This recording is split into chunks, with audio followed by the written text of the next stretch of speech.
tout ce qui ne glorifie pas Jésus. Souffle sur cette assemblée réunie en prière. Étanche notre soif.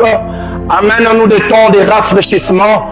Apporte dans notre âme, dans notre cœur et dans notre esprit les choses que nous désirons le meilleur. Merci parce que tu veux et tu vas les faire. C'est au travers de ta parole que tu veux les faire. Selon qu'il est écrit, il envoya sa parole et sa parole le guérit. Merci Seigneur.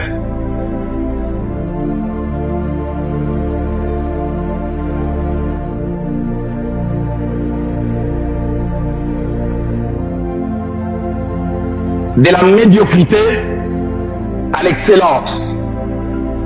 De la médiocrité à l'excellence. Tel est le thème que nous allons aborder en ces jours. Et nous allons simplement l'introduire. Dieu voulant, nous allons traîner sur ces sujets plusieurs dimanches. Et nous prions que par la grâce de Dieu, nous soyons rendus capables de creuser ces sujets et d'aller de plus en plus loin. Parce que je le crois plutôt de tout mon cœur qu'en tant qu'enfant de Dieu, Dieu nous appelle à l'excellence. Dieu nous appelle à exceller dans toutes sortes de domaines. N'est-il pas dit, nous le retrouvons dans Deutéronome chapitre 28 au verset 13, alors que Dieu parle d'abord des bénédictions aux enfants d'Israël, ça dit des bonnes choses qui vont s'attacher à eux parce qu'ils craignent Dieu et ils obéissent à la loi. N'est-il pas dit, vous serez toujours la tête et jamais la queue. Il n'a pas dit quelquefois. Il n'a pas dit de temps en temps. Il n'a même pas dit le plus souvent. Il a dit, vous serez toujours. Ça, c'est la pensée parfaite de Dieu. Ça, c'est ce qu'il veut et pour vous et pour moi. Vous serez toujours la tête et jamais la queue. Et puis il ajoute, vous serez toujours en haut et jamais en bas. Dieu te veut. Dieu me veut excellent. Dieu veut que nous puissions exceller. Mais sommes-nous tous excellents pour autant? Là, c'est la grande question. Nous en parlerons plus, nous allons avancer. Ça veut dire, dès l'instant où nous sommes nés de nouveau, il y a comme un potentiel quant à l'excellence qui nous est accordée. Dès l'instant où nous devenons enfants de Dieu, mais faudra-t-il encore connaître les principes qui s'attachent à l'excellence pour cette fois-ci exceller? Je suis étonné quand les prophètes disent, mon peuple périt faute de connaissances. La parole de Dieu ne parle pas de ceux qui sont en dehors du peuple de Dieu. On parle du peuple qui se réclame de Yahvé, du peuple qui se réclame de Dieu, mais qui périt. Ça veut dire qu'il ne jouit pas de certaines choses faute de connaissances. J'aimerais lire avec vous deux passages. Le premier est tiré de l'évangile selon Saint Luc. Luc chapitre 15e. Une assez longue lecture, mais nous allons la faire. Luc chapitre 15, versets 11 à 24. Et puis nous lirons aussi 2 Rois chapitre 7, versets 3 à 4. En fait, 2 Rois, je vais à peine les toucher si le temps m'est permis vers la fin. Sinon, j'en parlerai plus dans la séance prochaine. Luc 15, du verset 11e au verset 24. Parabole de Jésus-Christ. Il dit encore, un homme avait 2 fils. Le plus jeune dit à son père, mon père, donne-moi la part des biens qui doit me revenir. Et le père leur partagea son bien. Peu de jours après, le plus jeune fils, ayant tout ramassé, partit pour un pays éloigné, où il dissipa son bien en vivant dans la débauche. Lorsqu'il eut tout dépensé, une grande famine survint dans ces pays, et il commença à se trouver dans les besoins. Il alla se mettre au service d'un des habitants du pays, qu'il envoya dans ses champs garder les pourceaux. Il aurait bien voulu se rassasier des carouges, notre version dit caroubes, qui mangeaient les pourceaux, mais personne ne lui en donnait. Étant rentré en lui-même, il dit, combien d'ouvriers chez mon père ont du pain en abondance, et moi ici, je meurs de faim. Je me lèverai, j'irai vers mon père, et je lui dirai, mon père, je péchais contre les ciels et contre toi. Je ne suis plus digne d'être appelé ton fils. Traite-moi comme l'un de tes ouvriers. Et il s'éleva et alla vers son père. Comme il était encore loin, son père les vit et fut ému de compassion. Il courut, il courut se jeter à son cou et l'embrassa. Le fils lui dit, mon père, j'ai péché contre le ciel et contre toi. Je ne suis plus digne d'être appelé ton fils. Mais le père dit à ses serviteurs, apportez vite la plus belle robe et revêtez-les. Mettez-lui un anneau au doigt et des souliers aux pieds. Amenez les veaux gras et tuez-les, mangeons et réjouissons-nous. Car mon fils, que voici, était mort et il est revenu à la vie. Il était perdu et il est retrouvé. Et ils commencèrent à se réjouir. Nous allons lire dans Rois, 2 Rois, chapitre 7e. Et là nous lirons 2 versets, le verset 3 à 4. Il y avait à l'entrée de la porte 4 lépreux qui se dirent l'un à l'autre, quoi? Resterons-nous ici jusqu'à ce que nous mourions? Si nous songeons à entrer dans la ville, la famine est dans la ville, et nous y mourrons. Et si nous restons ici, nous mourrons également. Allons nous jeter dans les camps des Syriens. S'ils nous laissent vivre, nous vivrons. S'ils nous font mourir, nous mourrons. Alléluia. De la médiocrité à l'excellence. Tout un voyage, un processus, une réalité, comme je disais, à la portée de chacun de nous. La médiocrité en général est définie comme étant la qualité ou l'état de ce qui est médiocre. C'est-à-dire ce qui n'est pas très bon, ce qui n'a pas une bonne et une grande qualité, ce qui est d'une valeur inférieure à la moyenne. D'autres, pour parler des médiocres, ils disent des second rangs. Un médiocre, si c'est un homme ou une femme, c'est quelqu'un qui vit en deçà d'un certain niveau qui aurait dû être le sien. Il vit en deçà d'un certain niveau qu'il aurait dû ou qu'il aurait pu expérimenter. Cette personne n'est pas ce qu'il devait être et n'a pas ce qu'il aurait dû avoir. Et à cause de cela, il vit à un certain niveau. Et le malheur, c'est qu'il arrive quelquefois, on se contente de cette médiocrité. D'autres la subissent. D'autres, par fatalisme, disent, je suis appelé à être ceci. Et ça, les macaques, bongo. Je ne peux aller plus loin. Vous savez, j'en parlerai plus lors de la deuxième séance. Il y a des potentiels, il y a des capacités, il y a des choses qui sommeillent en nous. Et que quelquefois on a besoin d'une certaine coercition, de l'épreuve, des circonstances difficiles pour que ça sorte. On raconte l'histoire d'une dame, pas très élancée, 1m60. Elle était dans un petit village et puis un beau jour un lion. Et elle rentrait dans le village. Vous savez, même si vous ne courez pas vite devant les lions, l'instinct de la conservation de la vie agissant, vous allez faire des prouesses. Cette femme a couru, mais voilà, devant chez lui, la porte était fermée et le portail mesurait 3 mètres.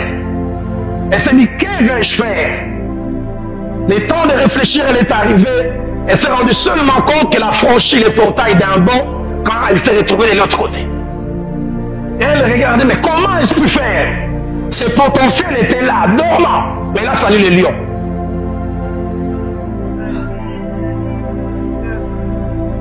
Certaines choses sont en nous. Sommeil, dorment. Il faut quelquefois la difficulté, et même des difficultés élevées pour que ces choses sortent. On dit en général que l'homme noir ne progresse pas beaucoup parce qu'il a hérité d'un climat où tout est bon. L'occidental s'est retrouvé devant des situations difficiles. Il a toujours été en train de réfléchir. Comment améliorer son milieu? Allez à Nguemba, à 30 km de Kisantu. Vous trouverez on fabrique la chikwang aujourd'hui comme on l'a fabriqué il y a 100 ans. 100 ans. Rien n'a changé. Même principe. Prenez les maniocs, vous enlevez la peau, faites dormir un peu dans l'eau.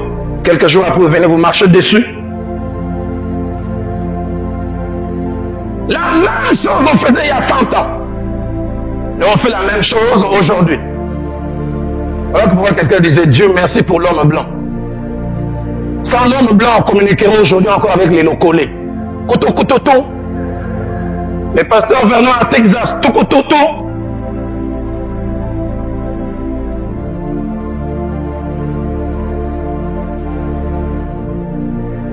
Être médiocre, c'est vivre en deçà d'un certain niveau. Vous savez, quand Dieu a donné à Adam les jardins d'Éden, il a dit domine et assujettis. Toutes ces choses, ces fabrications, Dieu ne les avait pas faites. Dieu les avait programmées. Mais c'était dans Adam. C'était à lui en dominant et en cherchant à assujettir, de faire sortir ces choses. L'ordinateur était en lui. Toutes ces choses que nous voyons aujourd'hui étaient en lui. Seigneur, aide-moi et aide-nous à être des gens excellents.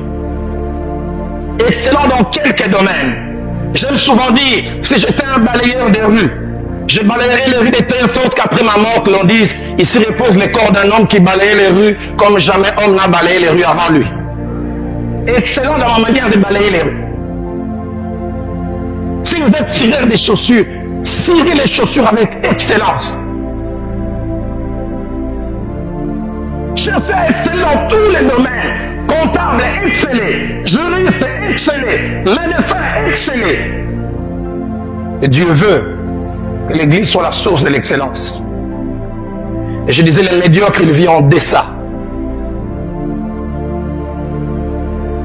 Les médiocres, il est médiocre non pas parce que cela lui est imposé, mais il est souvent médiocre par ignorance. C'est-à-dire qu'il n'a pas pris conscience de ce qui est en lui, ce qui est à sa portée. Et à cause de cela, il ne l'exploite pas. Soit il est fataliste, il aime subir les situations, en se disant c'est ce qui devait être. L'excellence, par contre, est définie comme étant la qualité ou l'état de ce qui est bon ou très bon, d'une qualité supérieure, très au-dessus de la moyenne. Ce qui est excellent est le premier rang. L'excellent ne dit pas qu'il est là, l'excellence est constante. L'on sait voir et prendre conscience que quelque chose d'une qualité supérieure est là. Un excellent, si c'est un homme ou une femme, contrairement au médiocre, c'est quelqu'un qui vit à un niveau très élevé de la moyenne. Cette personne a pris conscience du potentiel qui sommeille en lui et il a pleinement exploité. Et j'aimerais vous dire, celui qui excelle fait la joie de son Créateur, car c'est à cela qu'il a été appelé. Une première vérité que je voudrais dire en ces jours, concernant ce thème de la médiocrité à l'excellence, c'est que la médiocrité ou l'excellence sont des choix que nous faisons. Et la médiocrité et l'excellence découlent d'un choix. La médiocrité est un choix que l'on fait soit consciemment ou inconsciemment. Mais dans tout le cas, c'est un choix. Il y a des gens qui choisissent d'être en deçà, de vivre à un niveau inférieur. Mais il y a d'autres, sans les dire ouvertement, se retrouvent dedans. Un manque de choix de l'excellence vous pousse à la médiocrité. Mais par contre, l'excellence, c'est le fruit d'un choix volontaire, d'un choix qui engage la volonté, d'un choix déterminé, un choix du cœur qui dit « je veux atteindre cet objectif ». Donne-nous en ces jours des hommes et des femmes qui ont des objectifs. Des hommes qui se disent « j'aimerais aller là ». J'étais tout petit. Et plusieurs parmi nous ici, peut-être dans la salle, n'étaient pas encore nés. En 69, mon père venait d'acheter son premier poste téléviseur, en noir et blanc. Et sidéré, là, bandage, je regardais la télévision, on a dit pour la première fois l'homme a marché sur la lune. Aldrin, Armstrong. Objectif des présidents avant, ils ont dit nous irons là-bas. Nous atteindrons cet objectif. Dans Luc, passage que nous avons lu, 15, 1 à 24, nous voyons les jeunes hommes dont il est question dans cette parabole. passait par deux états. Du verset 15 au verset 16, nous le voyons dans le premier état. Il est dit, il alla se mettre au service d'un des habitants du pays, qu'il envoya dans ses champs garder les pourceaux. Il aurait bien voulu se rassasier des carouges que mangeaient les pourceaux, mais personne ne lui en donnait. Là, il est dans la médiocrité. C'est un jeune homme sale, au visage et au corps émacié. Il doit avoir noirci. Il a des ongles qui sont d'une certaine longueur et sales. Les cheveux sont frisés. Sûrement, il ne les lave pas et il ne se coiffe pas. Il a une barbe presque comme une bête. Ses dents ne sont pas brossées. Tout est sale en lui. Il porte des haillons. Il sent mauvais. Parce que tout ce qu'il a comme travail, c'est rester avec des cochons. Et la Bible nous montre même, il s'est battu avec eux pour avoir la nourriture. Déchéance. Est-ce à cela qu'il était appelé? Est-ce que c'était la pensée de son père que son fils devienne ce qu'il était devenu? Si son père l'avait vu dans cet état, il serait tombé à la renverse. Qu'est-ce que tu es devenu? Est-ce voulu que tu deviennes ça? Et il était là, il cherchait un petit travail, par-ci, un petit travail, par là, un coup de main. Si les versets 15 et 16 nous parlent de cet état, plus loin on nous montre que c'était d'abord un choix. Le verset 12 à 13 disent, le plus jeune fils dit à son père, mon père, donne-moi la part des biens qui doivent me revenir. Et les pères leur partagèrent son bien. Peu de jours après, le plus jeune fils ayant tout ramassé, partit pour un pays éloigné, et soulignez bien la dernière phrase, où il dissipa son bien en vivant dans la débauche. Il a décidé de prendre tout ce qu'il avait comme avoir à sa disposition et de les gérer d'une certaine manière. Choix délibéré, choix réfléchi entre guillemets, et plus tard, conséquences. Du verset 22 au verset 24, nous voyons le même jeune homme, mais réhabilité, sûrement rasé, et les cheveux et la barbe. La Bible dit, revêtu d'une belle robe. Il avait des souliers à ses pieds. Il avait même un anneau d'or, là au doigt. Et il y avait une fête pour lui. J'essaie de m'imaginer les premiers repas qu'il a dû manger dans cette maison. Il n'avait pas besoin de couvert. Il mangeait, il aurait besoin d'avoir 3 mouches. Ça faisait longtemps qu'il avait mangé. Il s'est gavé.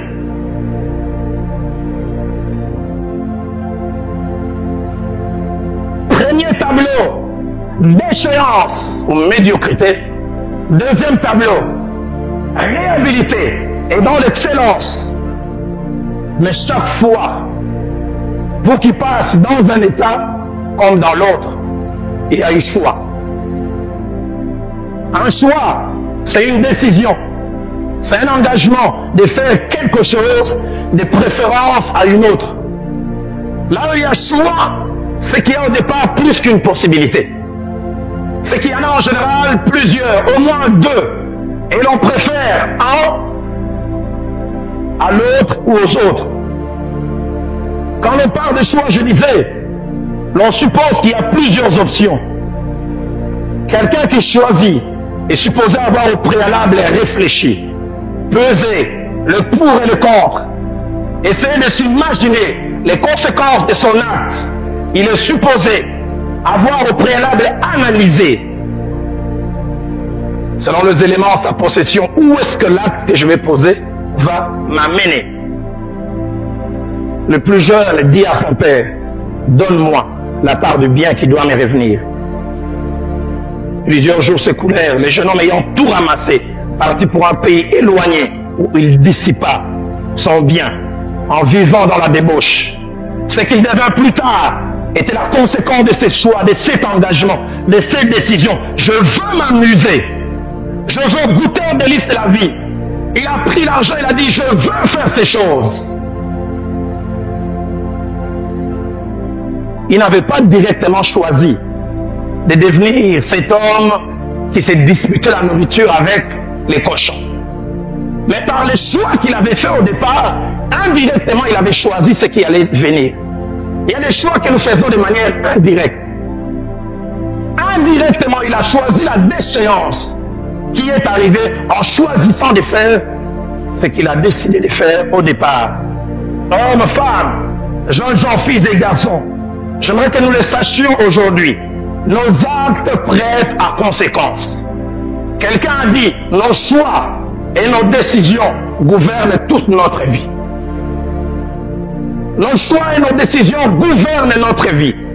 Il y a des phrases du genre, si j'avais su que vous allez prononcer demain, mais que vous êtes en train de travailler ou vous êtes en train d'investir avec les actes d'aujourd'hui.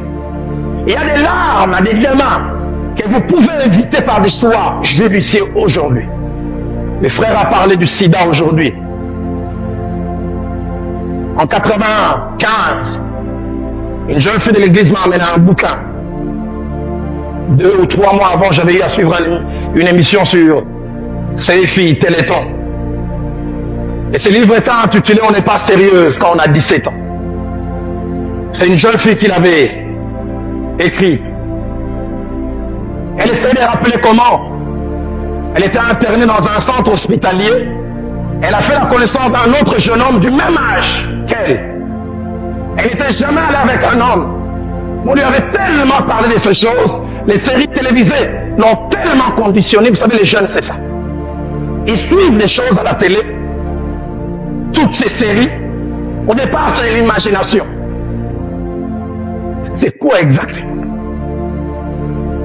Et à un moment, il y a une curiosité grandissante. Et cette curiosité veut pousser à l'expérience. Il y a le désir d'y aller, mais la peur commence à se faire.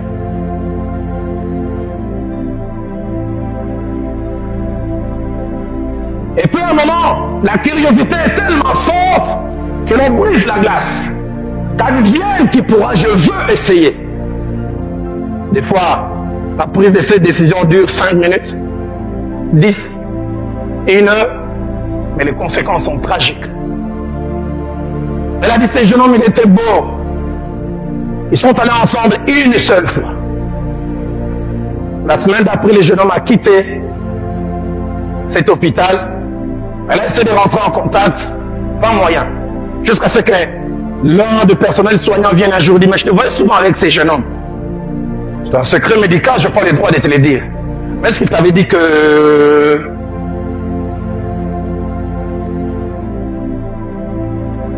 Vous savez, quand on vous apporte cette information, même si vous aviez faim, la faim est partie.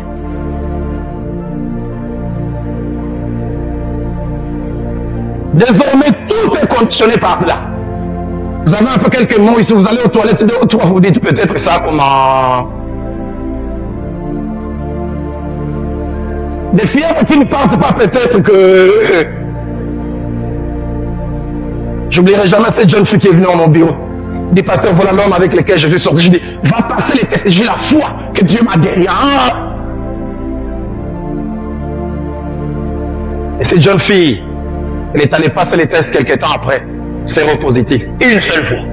Pas 2. Elle a écrit ces jolis bouquins. Je l'ai lu. Je ne sais pas si quelques-uns l'ont lu dans la salle. On n'est pas sérieuse quand on a 17 ans. Et les jours où elle présentait l'émission, elle était déjà dans la phase dernière de la maladie. 19 ans. Un choix, une décision, de quelques secondes, mais quelles conséquences?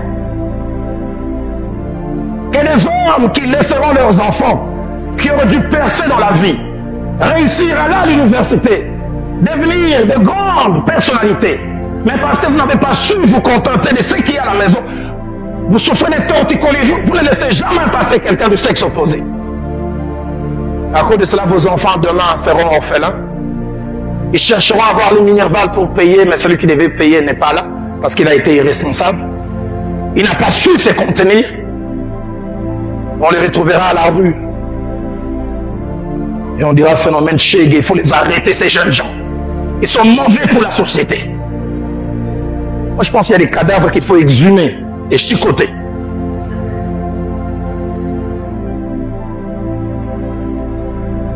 des hommes irresponsables et irrésolus. Nos actes prêtent à conséquence. Nos choix et nos décisions gouvernent toute notre vie. Nous sommes et devenons ce que nous choisissons.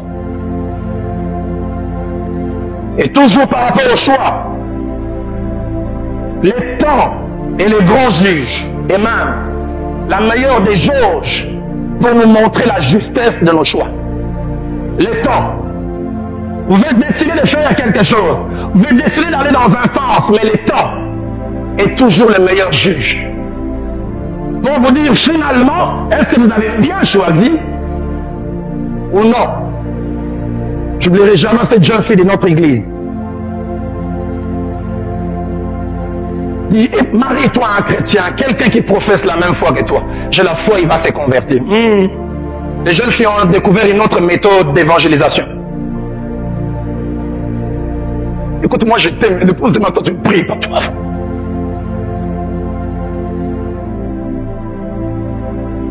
Viens seulement à la mort. Il y en a même de ceux qui sont assis là à côté de quelques filles. Jésus dans notre cœur, n'y est pas. Vous êtes venus pour elle. Si vous êtes là dans ces cas, dites Amen. Mais il y en a là.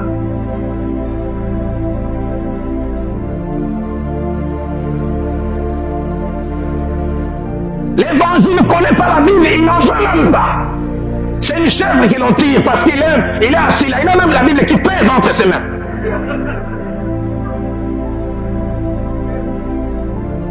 Et une fois, on vous bénit ici, vous rentrez à la maison et vous dites, vos histoires là de l'église, hein, moi j'en ai assez. Et tu découvres ces talents des boxeurs. Et après, tu commences à nous envahir ici des requêtes. Priez pour moi. Intercédez pour moi. Tu peux éviter cette intercession en attendant que Dieu te donne. Parce que la Bible dit la bénédiction qui nous vient de l'Éternel nous enrichit. Elle n'est jamais suivie d'un chagrin. Choix et conséquences. Et j'ai dit, le temps finit toujours par nous montrer la justesse de nos choix. Finit toujours par montrer la bêtise cachée derrière. Dieu, en créant l'homme et la femme, leur a fait un merveilleux cadeau, le libre arbitre. Il leur avait la capacité et l'aptitude de choisir, et de choisir ce qu'ils veulent faire, ce qu'ils veulent devenir sans leur imposer quoi que ce soit. J'aime beaucoup mon Dieu, il est démocrate.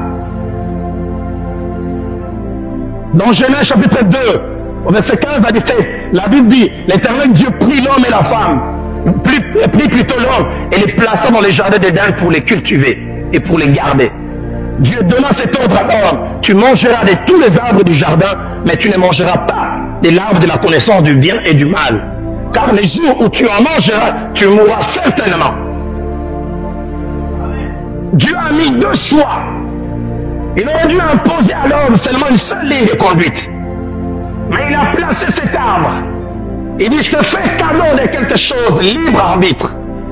Si tu veux choisir de me craindre, fais-le. Si tu décides de ne pas me craindre, c'est libre à toi. Et ne sois, comme je dis, prêt à conséquence. Plus tard, dans Genèse 3, 4 à 6, la Bible dit, alors le serpent dit à la femme, vous ne mourrez point. Mais Dieu sait que les jours où vous en mangerez, vos yeux s'ouvriront. Et que vous serez comme Dieu, connaissant les biens et les mal. La femme vit que l'arbre était bon à manger et agréable à la vue. Et qu'il était précieux pour ouvrir l'intelligence. Elle prit librement de son fruit et en mangea. Elle en donna aussi à son mari qui était auprès d'elle. Et il en mangea. Choix délibéré, engagement volontaire, mais conséquences aussi. Dans Deutéronome, au chapitre 30, au verset 19 à 20, Dieu dit à son peuple par la bouche de Moïse, j'en prends aujourd'hui à témoin contre vous, les ciels et la terre. Je mis devant toi la vie et la mort, la bénédiction et la malédiction. Mais Dieu donne un conseil, il dit, choisis la vie, afin que tu vives. Mais n'empêche, tu as le libre arbitre. C'est à toi de décider.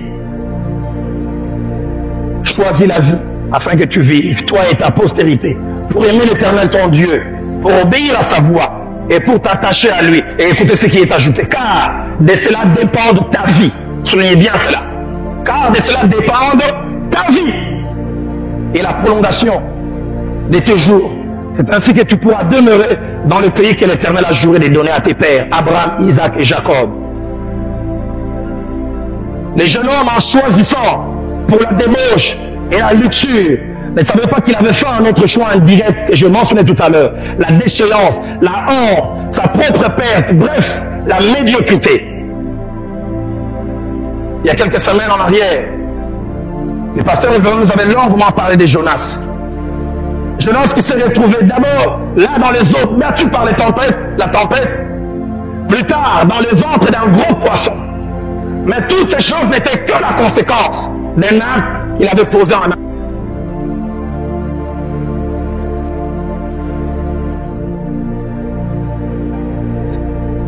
Versets 7 à 8 dit, ne vous y trompez pas, on ne se moque pas de Dieu. Ce qu'un homme aura semé, il le moissonnera aussi. Celui qui sème pour sa chair, moissonnera de sa chair la corruption. Mais celui qui sème pour l'esprit, moissonnera de l'esprit la vie éternelle. De la qualité de la semence dépend la qualité de la récolte. Si c'est que le jeune homme est devenu plus loin, était, comme je dis, la conséquence du choix porté en amont. Nous voyons aussi que plus tard, il a été réhabilité. Il s'est retrouvé dans une position de félicité, que j'appelais l'excellence. Mais même cette excellence aussi a été la conséquence d'un choix. Réalisez avec moi.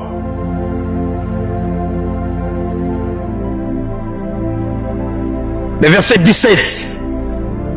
Il est au plus bas.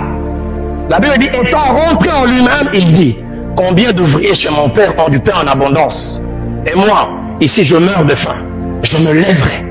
J'irai vers mon père et je lui dirai, mon père, j'ai péché contre les ciels et contre toi. Je ne suis plus digne d'être appelé ton fils. Traite-moi comme l'un de tes serviteurs. Autant la déchéance ou la médiocrité ont été la conséquence d'un choix, autant l'excellence vient aussi d'un choix. Il dit, je ne veux plus continuer à rester dans cet état. Je veux en sortir. Je ne veux plus rester médiocre. Je veux aller plus loin. Il y a mieux pour moi quelque part. Parce qu'il réfléchissait. Il dit, même les ouvriers de mon père sont mieux nourris.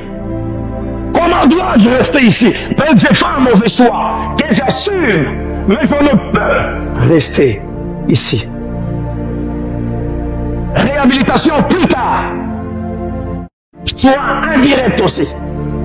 Mais le choix le plus direct, il a dit, je rentrerai. Je rentrerai.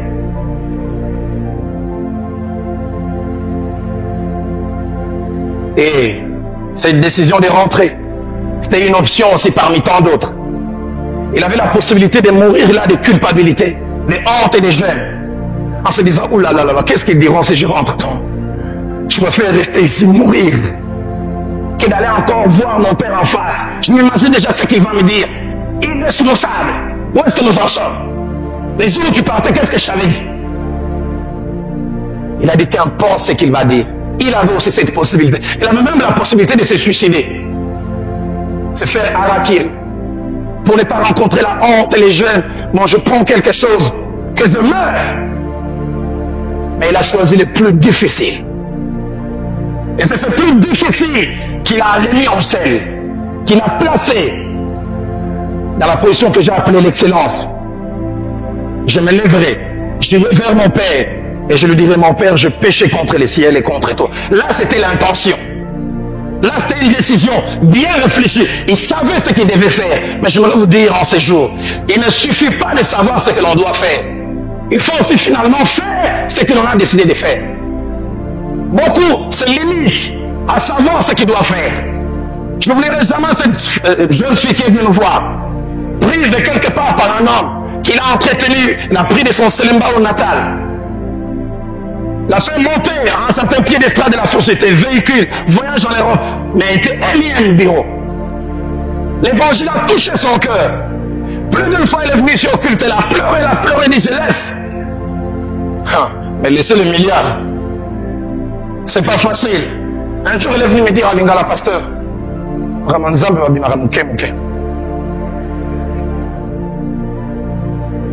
elle savait ce qu'elle devait faire.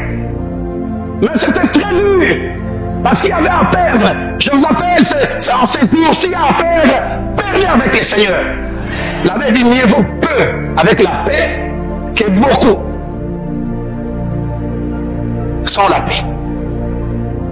Intention. Quelqu'un dit la route qui mène vers l'enfer est pavée de bonnes intentions. Je ferai, je le serai, Mais le verset qui m'intéresse, c'est qu'après avoir réfléchi, le verset 20 dit finalement, il se leva et alla. Au départ, il a dit, je me lèverai, j'irai. C'était l'intention. Mais puis finalement, il a dit, allons-y. Chaque pas qu'il rapprochait de la maison de son père était un pas douloureux. Il s'attendait à tout, mais il se disait, j'irai quand même. Sois délibéré. Donnons-nous en ce jour des hommes et des femmes qui choisissent. Notre temps est passé pour la communion, mais j'aimerais juste introduire la deuxième vérité que je vais juste mentionner, et puis nous allons passer. La deuxième vérité,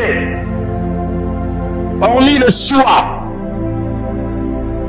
qui découle du libre arbitre que Dieu nous donne, la deuxième vérité, c'est que nous ne pouvons pas passer à un niveau supérieur dans notre vie que si au départ, nous sommes lassés du niveau actuel. Vous n'êtes jamais candidat à un niveau plus élevé que si vous êtes d'abord lassé du niveau actuel, de votre condition actuelle. Vous n'irez jamais plus loin si vous n'arrivez plus à vous sentir bien dans où vous êtes et dans ce que vous avez. Pour passer de la médiocrité à l'excellence, vous devez prendre conscience de ce que vous êtes, ne pas l'ignorer. Mais cela doit vous fatiguer.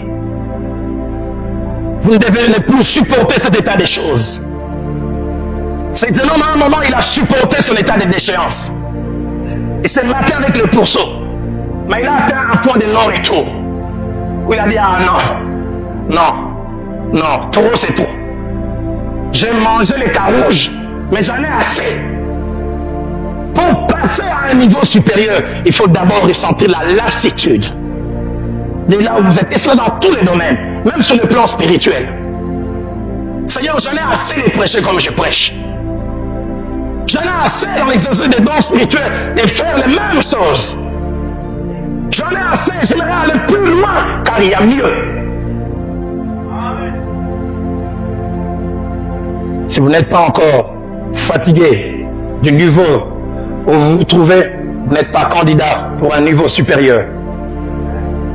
Dans Juge chapitre 6, versets 2 à 6, la Bible nous parle de ce qui s'est passé à l'époque des Gédéons. Il est dit, la main de Madian fut puissante contre Israël. Et pour échapper à Madian, les enfants d'Israël se retirèrent dans les ravins des montagnes, dans les cavernes et sur les rochers fortifiés. Quand Israël avait sémé, Madian montait avec Amalek et les fils de l'Orient, et il marchait contre lui. Il campait en face de lui, détruisait les productions du pays jusqu'à vers Gaza, et ne laissait en Israël ni vivre, ni brebis, ni bœufs, ni ânes, car ils montaient avec leurs troupeaux et leurs tentes. Ils arrivaient comme une multitude de sauterelles, et ils étaient innombrables, eux et leurs chameaux, et ils venaient dans le pays pour les ravager. Israël était habitué à subir ces choses, jusqu'à un jour ils ont atteint un point de non-retour, et il est dit, Israël fut très malheureux à cause des Madians, et les enfants d'Israël crièrent à l'Éternel. Des fois, il faut atteindre les niveaux les plus bas pour que nous puissions prier comme jamais nous n'avons prié. J'aime les prières qui sortent d'un cœur désespéré. J'entendais un frère prier durant la semaine de prière. Il s'est mis à genoux. Il dit, Seigneur, j'en ai assez du célibat. Je suis venu les toucher. Je dis, Dieu honore cette prière. Il a ajouté, il dit, j'en ai assez de manger des croupillons. J'ai suivi sa prière. J'en ai assez d'être client des mamans qui vendent les haricots. Des vendeuses, j'en ai assez. J'aimerais désormais rentrer chez moi, avoir ma femme qui me prépare. Je lui ai encore imposé les mains, je dis Amen.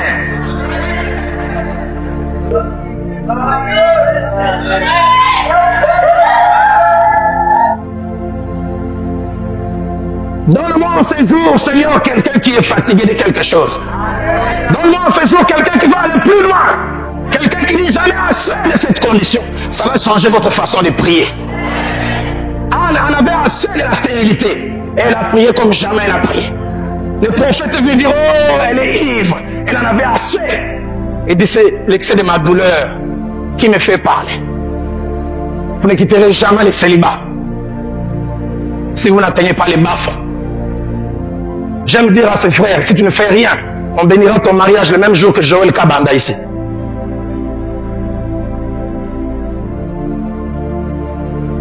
Son couple à côté et le couple de Joël. Alors vous imaginez, ça sert dans combien d'années? Dans Chronique 4, verset 9 à 10, la Bible dit, Jaébet invoqua le Dieu d'Israël. Dans le dictionnaire, il cria de tout son cœur. Et il dit, si tu me bénis, si tu étends mes limites, et si ta main est avec moi, si tu m'épargnes du malheur, il en avait assez de souffrir. Jaébet, son nom signifie souffrance. Il dit, j'ai assez de souffrir.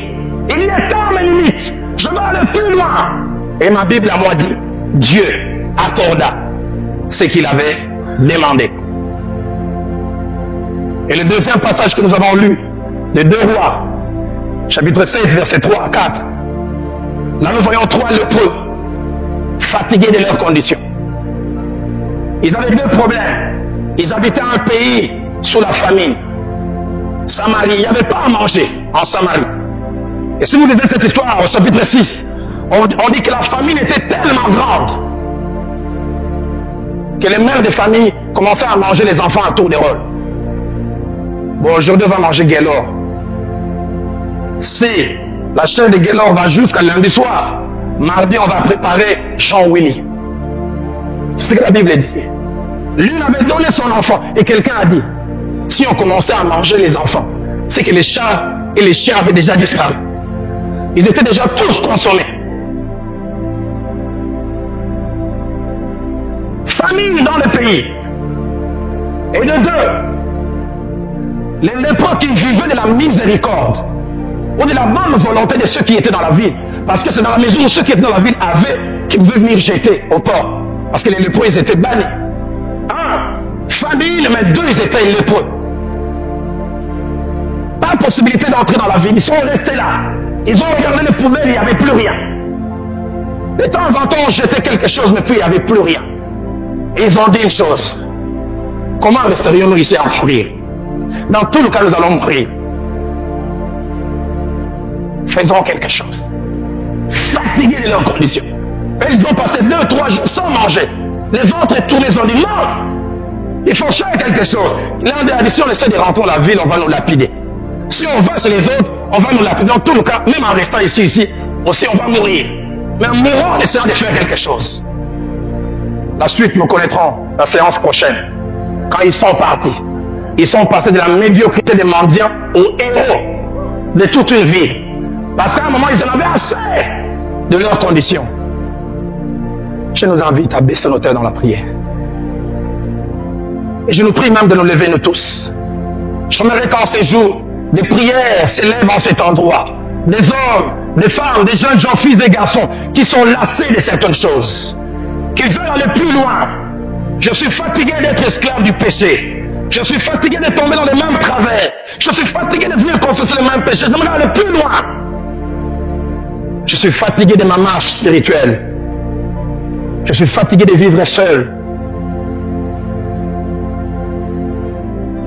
Je suis fatigué de ne plus être à la hauteur de mes responsabilités de père de famille. Seigneur, fais quelque chose. J'en ai assez de ne pas avoir des enfants. Je suis fatigué du chômage. J'en ai assez d'être dépendant, de mendier. J'aimerais aussi devenir une source de bénédiction. Je suis fatigué, je suis fatigué, je suis fatigué. Et vous quitterez cette médiocrité pour l'excellence. Alléluia. Élevons ensemble nos voix et prions. Que les hommes et les femmes qui veulent aller plus loin, élèvent leur voix et prient.